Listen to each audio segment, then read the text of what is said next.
Praise lord. యేసయ్య నామంలో daily మన వాక్య ధ్యానంలో మిమ్మల్ని ఆహ్వానిస్తున్నాం. ఈరోజు కూడా దేవుడి వాక్యాన్ని 3 యోహాను 1:2 వచనాన్ని మనం చదువుకోబోతున్నాం. ప్రియుడా, నీ ఆత్మ వర్ధిల్లుచున్న ప్రకారము నీవు అన్ని విషయములోనూ వర్ధిల్లుచు సౌఖ్యముగా ఉండవలెనని ప్రార్థించుచున్నాను అని లేఖనములో రాయబడి ఉంది. హల్లెలూయా. ఎవరు చేసే ప్రార్థన అంటే అపోస్తలుడైన యోహాన్ దేవుడికి ముందు ప్రార్థన చేస్తున్నారు. ఎవరి కోసం? ఆ ఫస్ట్ వాక్యంలో చదివారంటే కాయువు అనే దేవుడికి ఇష్టమైన ఒక బిడ్డ కోసం, ఒక మనుషుడి కోసం యోహాన్ ప్రార్థన చేస్తున్నాడు. ఏమని? నువ్వు ఈ ఆత్మలో నువ్వు ఎలాగ వర్ధిల్లుస్తున్నావో, ఎలాగ నువ్వు సుఖంగా ఉన్నావో, అదేలాగా నీ ఒక లైఫ్లో, నీ జీవితంలో అన్ని కార్యంలో నువ్వు సౌఖ్యంగా ఉండాలి అని అతను ప్రార్థన చేస్తున్నారు. ఎందువల్లంటే ఇతను కాయువు అనే మనుషుడు, మీరు 3 వచనం 4 వచనాన్ని చదువుకొని చూశారంటే, కాయువు అనే మనుషుడు సత్యాన్ని ప్రకారంగా, దేవుడు వాక్య ప్రకారంగా అతను జీవిస్తున్నాడంట. చూడండి, మీరు మన జీవితంలో సుఖం, సౌఖ్యం, అన్నిట్లో ఒక సమాధానం కలగాలంటే దేవుడు వాక్యం ప్రకారంగా మనం నడవాలంట. దేవుడు వాక్యాన్ని పలకండి, దేవుడు వచనాన్ని పలకండి. ఆయన వాక్యాన్ని మీరు పలికేటప్పుడే మీ లోపల అభిషేకం, మీ లోపల ఎక్కువయ్యేది మీరు చూడగలరు.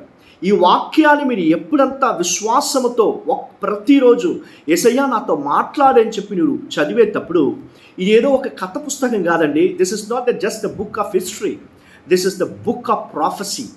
ఇది ప్రవచనాలు ఉండే ఒక పుస్తకం, దేవుడు నీతో మాట్లాడే ఒక పుస్తకం. విశ్వాసంతో నువ్వు ప్రతిరోజు వాక్యాన్ని చదివేటప్పుడు దేవుడు వాక్యం మూలంగా నీతో మాట్లాడతాడు. హల్లెలూయా. ఈ వాక్యం నీ అన్ని బలహీనతల నుంచి నేను బలపరిచి, అన్ని నష్టాల నుంచి నేను పైకి లేపి, నేను ఆశీర్వాదకరంగా మార్చే, నీ జీవితాన్ని ఆశీర్వాదకరంగా మార్చే శక్తి వాక్యానికి ఉంది. హల్లెలూయా.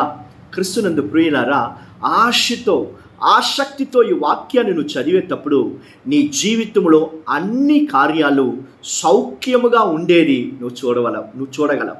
హల్లెలూయా. చూడండి, ఈ వాక్యం ఏమి లేని వాళ్ళని పైకి లేపి ఉన్నతమైన స్థానానికి తీసుకుపోయి ఉందండి. ఈ వాక్యాన్ని మీరు తానొంచి కాకుండా, ఏదో చదువుతున్నామని చెప్పి కాకుండా, ఆసక్తితో ప్రార్థన చేసి యేసయ్య నాతో మాట్లాడు, ఈ వాక్యం మూలంగా మీరు నాతో మాట్లాడి నా జీవితంలో వాక్యం ప్రకారంగా నేను నడిచేదానికి నా కృప చూపించని చెప్పేటప్పుడు ఈ వాక్యం నీ జీవితాన్ని, నిన్ను, నీ భవిష్యత్తు, నీ పిల్లల్ని, నీ కుటుంబాన్ని ఆశీర్వదించి సౌఖ్యముగా పెడుతుందంట. హల్లెలూయా. ఏ మనుషుడు ఈ వాక్యానికి ఇంపార్టెన్స్ ఇస్తున్నాడో ఆ మనుషుడికి దేవుడు ఇంపార్టెన్స్ ఇస్తాడంట. హల్లెలూయా. ఈ వాక్యం మీ జీవితంలో ప్రతిరోజు మీ నోట్లో పలకండి, ధ్యానించండి. ఏ కార్యం చేసినా కూడా వాక్యం ప్రకారంగా చేసి చూడండి. ఖచ్చితంగా నీ జీవితం సుఖం, ఆరోగ్యం, జయము యేసయ్య నామములో కలుగుతుందంట. హల్లెలూయా. ప్రార్థన చేసుకుందామా? యేసయ్య, ఎవరందరూ ఈ వాక్యాన్ని వింటున్నారు, యేసు క్రీస్తు పునరుత్థానం శక్తితో మీ వాక్యం ప్రకారంగా మేము జీవించేదానికి, దాని మూలంగా కలిగే సుఖం, ఆరోగ్యం, జయము మేము పొందుకునేదానికి, సౌఖ్యంగా ఉండేదానికి కృప చూపించండి. యేసయ్య నామములో ప్రార్థన చేసి అడుగుతున్నాం తండ్రి. Amen. Amen. God bless you all.